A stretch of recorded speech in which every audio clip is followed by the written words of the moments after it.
دریو ولایتونو کې سلګونه پولیس له روزنیزو مرکزونو څخه فارغ شول.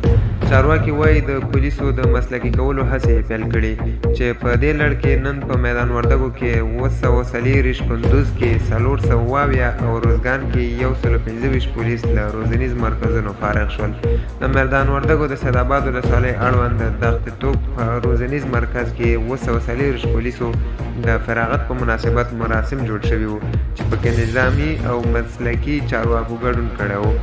دغه مراسمو ته د یاد شوي روزنیز مرکز مشر مولوي محمد نسیم سعید وویل دا له دغه مرکزه د دویم پړاو فارغان دي چې له 45 ورځو روزنې وروسته فارغېږي. هغه زیاته کړه چې 2 میاشتې مخکې له دغه مرکزه په لومړي پړاو کې 600 پولیس له روزنې څخه وروسته فارغ شوي وو. درنو لیدونکو، که له موږ سره چینل کې نوي یاست، مهرباني وکړئ زموږ چینل در سره سبسکرایب کړئ.